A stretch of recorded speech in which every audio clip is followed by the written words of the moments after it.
이 본격적인 영농철이 시작되는 요즘 우리 농촌에서는 가장 바쁜 때이기도 하지만 가장 위험한 때이기도 합니다. 농사일이 시작되면서 농기계 사고나 또 농약 중독 같은 일들이 많이 일어나기 때문입니다. 그런데요, 우리 농민들은 농사를 짓다가 불의의 사고를 당해도 제대로 된 피해 보상도 못 받고 있다고 하는데요. 농업 피해 보상, 과연 어떻게 이루어지고 있는지 오늘 한번 살펴봤습니다. 일반 산업재해율보다 1.5배나 높은 농업재해율. 하지만 산재보험에 가입된 인구는 전체 농업인의 1%에 불과하다. 우리의 농업 농촌은 재해 상황에 무방비 상태로 노출돼 있다. 농업 같은 경우는 그런 모든 한국의 어떤 성장의 어떤 이 그늘에서 배제되어 왔고, 또 그런 상황에서 어떤 농업 재해라는 것이 감소하지 않고 오히려 증가하는 추세를 가지고 있습니다. 산업재해 보상보험 같은 경우는 그 보상의 범위가 전체적인 모든 것을 갖다 포괄하고 있는데, 농업인 공제보험은 일부만이 보상을 한다는 그런 한계점을 갖다 지적할 수가 있겠습니다. 한국 농업의 경쟁력 확보를 위한 다양한 논의가 진행되고 있지만 농업재해 보상은 사람들의 관심에서 소외돼 있다. 지속 가능한 농업을 위한 선결 조건, 농업재해 보상 제도를 살펴본다.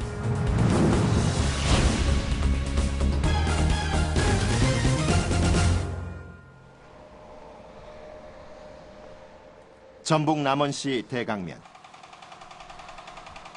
아침부터 밤까지 이어지는 고된 농산일이지만 그 속에서 행복을 찾던 평범한 농사꾼 전성욱 씨. 여느 촌부와 다를 바 없던 그의 일상에 검은 그림자가 드리워진 것은 지난해 가을 거지를 앞둔 어느 날.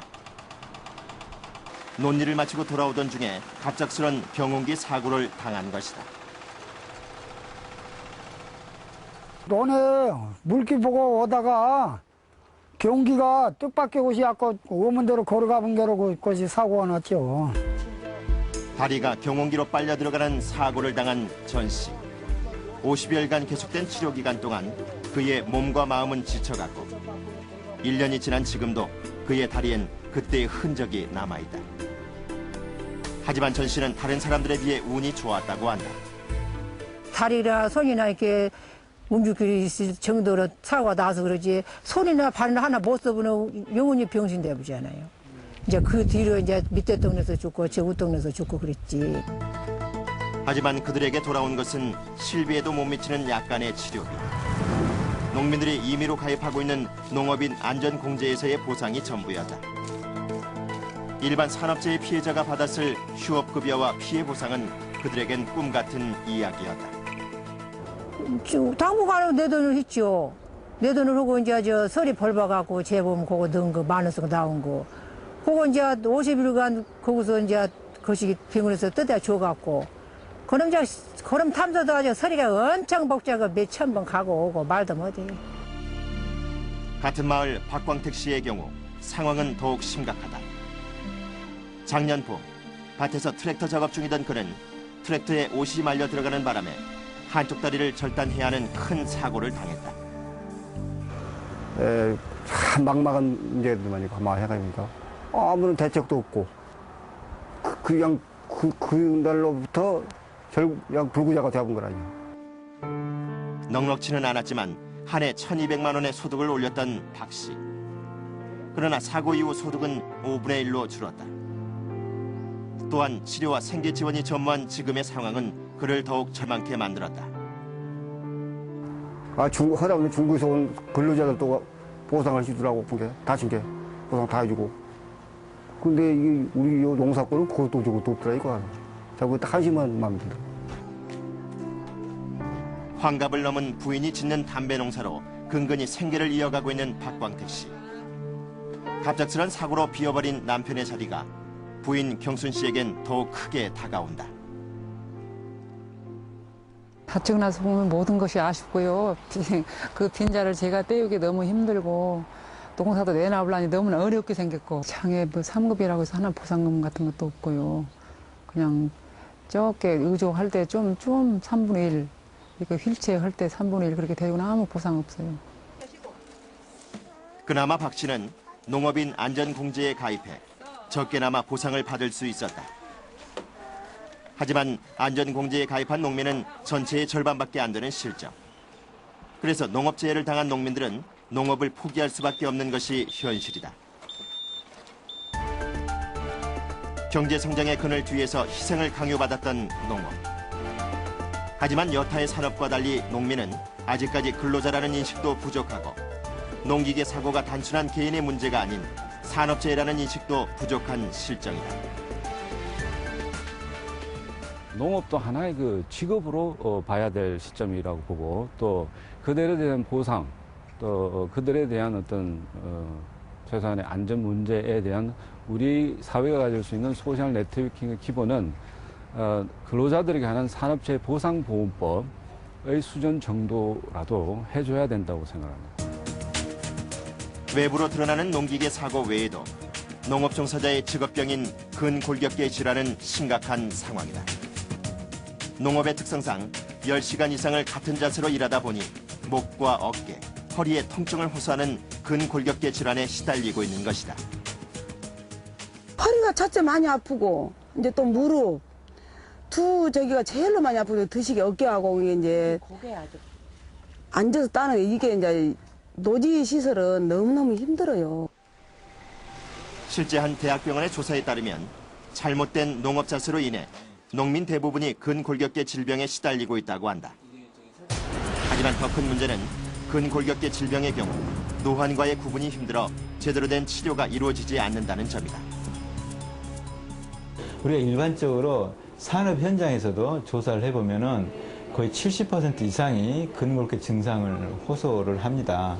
그런데 우리 그 농업인들의 경우에 있어서 조사 대상자들만 놓고 봤을 때는 거의 한 92, 3%가 그런 증상들을 아픈 통증이랄지 여러 가지 증상들을 호소했었습니다. 농기계 사고와 근골격계 질병 등 여타의 산업에 비해 위험 부담이 큰 농업. 전체 산업재해율과 비교해 높은 것은 물론이고 계속적인 증가 추세에 있어 심각한 상황. 정부와 농민이 50%씩 부담하며 운영되는 농업인 안전공제. 치료비가 터무니없이 낮고 향후 농업활동을 유지하기 위한 보장이 전혀 없다. 일반 근로자에 비해 농업인의 소득이 낮다는 점에서 농업인의 재해보장은 국가가 책임지는 사회보험의 형태로 가야 할 것이다. 실제 치료를 하고 또 재활을 하는 과정에서 실제 문제의 크기를 100% 보상을 줄 수가 있는가 하는 부분인데 그런 부분에서 농업인 안전공제는 대단히 미흡한 수준입니다.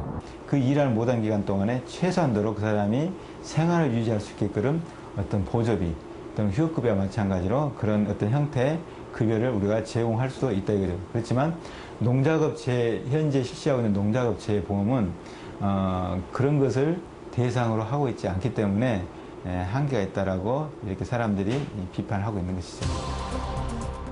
농업인 피해보상제도의 또 다른 문제는 가입의 강제성이 없다는 것이다. 정작 사고의 위험에 자주 노출되는 영세 농민들은 경제적 부담을 이유로 가입을 기피하고 있는 것이 현실이다. 더군다나 일반 보장보험은 엄두조차 못 내고 있는 상황이다. 고령자라든지 영세한 사업장들, 당장 자보험료 몇만 원이 아까워서 낼 수 없는 사람들, 이런 사람들에게 안전사고는 더 가까이 있고 더 발생률이 높은 게 현실인데 이런 위험이 사회적으로 보장이 필요한 부분은 강제가입과 사회적 위험 부담을 방식으로 이제 풀어야 되는데 이것이 농업인 개인의 어떤 가입으로 이렇게 정책이 돼 있으면 실제적으로는 그 가입을 늘리게 하는 어떤 동기 유발은 안 되는 거로 생각하고 있습니다. 현재 산재보험엔 5인 이상의 법인만이 가입할 수 있어 대부분의 자영농이 가입 대상에서 제외된다. 농민을 근로자로 인식하고 산업재해 보상제도를 적용하자는 목소리는 계속 있어 왔지만 농업의 특수성이나 재정 확보의 어려움으로 정부조차 농업인의 산재보험 가입을 기피해왔다. 결과적으로 그러면 자영농민들을 갖다 산재보험에 가입시키기 위해서는 보험료의 일부를 갖다 정부가 보조해 주든가 아니면 다른 재원으로 보험료의 일부를 갖다가 보충해 줘야 하는데 그 같은 그 보험료의 일부에 대한 그 지원이 방안이 마련이 되지 않아서 여태까지 해결을 못하고 있었던 그런 과제라고 보겠습니다. 농업 선진국의 경우 농업인의 피해 보상은 사회보험으로 국가가 재정을 부담하거나 산재보험의 강제 적용토록 하고 있다. 또한 농민소득보장 등 나라별 농업의 특성에 맞춰 조금씩 다르긴 하지만 국가가 농업재해 보장 제도를 운영한다는 공통점을 갖고 있다. OECD 가입국가의 60%가 농업과 일반 산업의 차별을 두지 않고 산재보험에 강제 가입하도록 하고 있다. 농업인 피해 보상 제도가 마련된 여러 농업 선진국의 모습은 제대로 된 피해 보상이 이루어지지 않고 있는 우리에게 시사하는 바가 크다. 농업에 대한 보호입니다. 전 세계적으로 이게 농재 보험을 하는 게 이게 농업인을 보호하는 의미도 있지만 농업에 대한 보호 이런 의미들도 있습니다. 그래서 자국의 농업에 대한 보호들. 만약에 농민이 계속 일을 할 수 있게 보호를 해야 되는 성격으로 갈 것이냐 아니면 농업을 보호하는 형태로 가야 될 것이냐라는 것은 농업이 경쟁력을 갖게 하느냐라는 의미니까 장기적으로 볼 때는 농업이 경쟁력을 가져야 되니까 산재보험도 농업이 경쟁력을 가질 수 있는 방향하고 같이 조화를 해서 장기적인 농업 경쟁력 방향으로 가야 되겠죠. 하지만 초기에는 농민을 보호해야 된다는 기본적인 생각에서의 그 목적, 제도의 목적을 벗어날 수는 없습니다. 이제 농업에도 재해보상제도의 마련이 시급하다는 목소리가 점점 커지며 지난해 말에는 농업노동재해에 관한 법률이 강기갑의원에 의해 발의됐다. 이 법안은 몇 가지 조항에 대한 이견을 좁히지 못해 현재 국회에 계류 중에 있다. 농업재해보장법은 농업재해에 대한 사회적 보장제도를 마련해 지속가능한 농업을 만들겠다는 목적에서 출발했지만 농업인의 범위와 재원의 확보, 산재보험과의 형평성 등 아직 넘어야 할 산이 많다. 하지만 가장 중요한 것은 첫 발을 내딛는 것이다. 일단 만들어지면은 그 안에서 저희가 면밀히 연구 검토를 하겠죠. 그러면서 계속 부족한 부분을 개정해서 채워나가는. 그러다 보면은 저희가 한국에 적합한 정말 농업인의 업무상 재해 보장 및 예방 제도가 뭐 예를 들면 2020년에 될 수도 있겠죠. 그렇지만 첫 출발을 해야지만 그게 진행이 된다는 면에서는 저희가 늦은 감이 있다고 저는 보는 겁니다. 지금은 정착 단계에 들어선 산재보험도 시행 초기엔 수많은 진통을 겪었었다.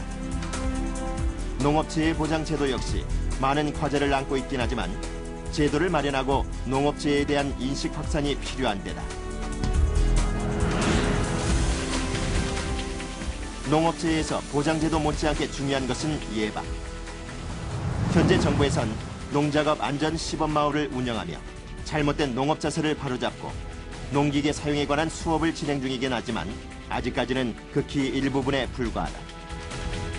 농업재해를 미연에 방지하기 위한 다양한 노력과 체계적인 교육이 필요한 상황이다. 현재 그런 질병을 고통받고 있는 사람들에게 대한 어떤 그 치료 이것도 필요하지만 더 중요한 것은 우리가 뭐가 그런 질환들을 더 유발할 수 있다는 것을 알게 됐으니까 그걸 예방하는 방법이 더 중요하겠다 이런 이야기죠. 우선적으로 예방 사업이 선진국과 마찬가지로 보상과 예상이 거의 1대1의 비율로 가는 게 바람직하지 않겠냐. 그래서 안전교육을 시킨다든지 우리가 예방을 할 수 있는 기술을 개발을 해서 사업 지원을 함으로써 재해율을 일단 낮춰야 되겠다. 선진농법 개발과 생산성 향상을 목표로 쉼없이 달려온 한국농업. 그 과정에서 우리 농민들은 언제나 희생을 강요당해왔다.